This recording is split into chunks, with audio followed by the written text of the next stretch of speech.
सतनाम सुमर के सब कोई कीजे काज, सदा सुमंगल होत है। कृपा करो घासीदास।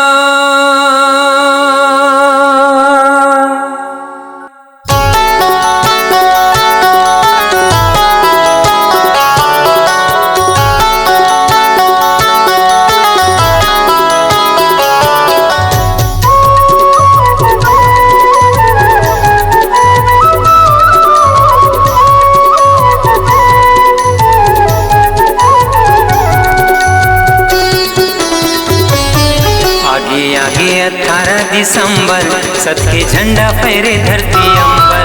आगे 18 दिसंबर सत के झंडा फहरे धरती अंबर। आगे 18 दिसंबर सत के झंडा फहरे धरती अंबर। आगे 18 दिसंबर सत के झंडा फहरे धरती अंबर। जुर्मिल सब जाबो पालो चढ़ाबो, जुर्मिल सब जाबो पालो चढ़ाबो, रहिबो सब हिल मिल। आगे 18 दिसंबर सत के झंडा फहरे धरती अंबर। आगे 18 दिसंबर सत के झंडा फहरे धरती अंबर।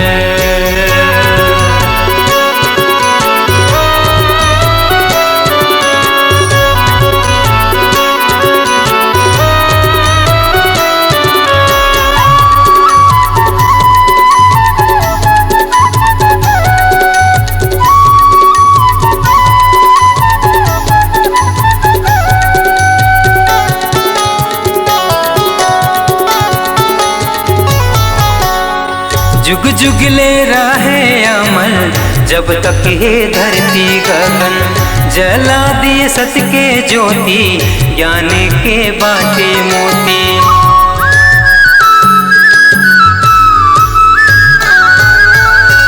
जुग जुगले रहे अमर जब तक ये धरती गगन, जला दिए सत के ज्योति ज्ञान के बाटे मोती।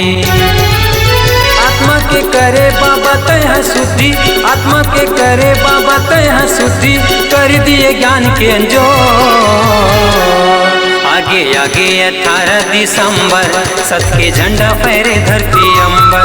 आगे 18 दिसंबर सत के झंडा फहरे धरती अंबर।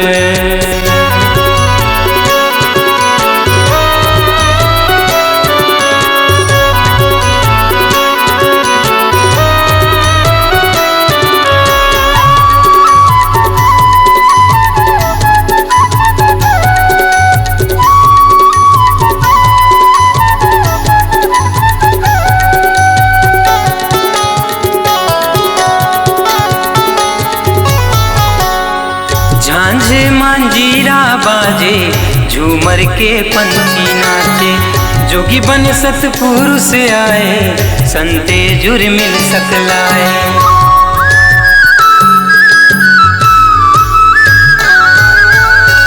झांझ मांजीरा बाजे झूमर के पंछी नाचे, जोगी बन सतपुरुष आए संते जुर्मिल सकलाए।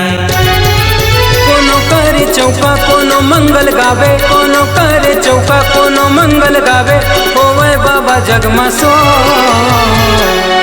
आगे 18 दिसंबर सत के झंडा फहरे धरती अंबर। आगे 18 दिसंबर सत के झंडा फहरे धरती अंबर। जुर्मिल सब जाबो पालो चढ़ाबो, जुर्मिल सब जाबो पालो चढ़ाबो, रहिबो सब हिल मिल। आगे 18 दिसंबर सत के झंडा फहरे धरती अंबर। आगे 18 दिसंबर सत के झंडा फहरे धरती अंबर। सत के झंडा फहरे धरती अंबर। सत के झंडा फहरे धरती अंबर। सत के झंडा फहरे धरती अंबर। सत के झंडा फहरे धरती अंबर। सत के झंडा फहरे धरती अंबर। सत के झंडा फहरे धरती अंबर।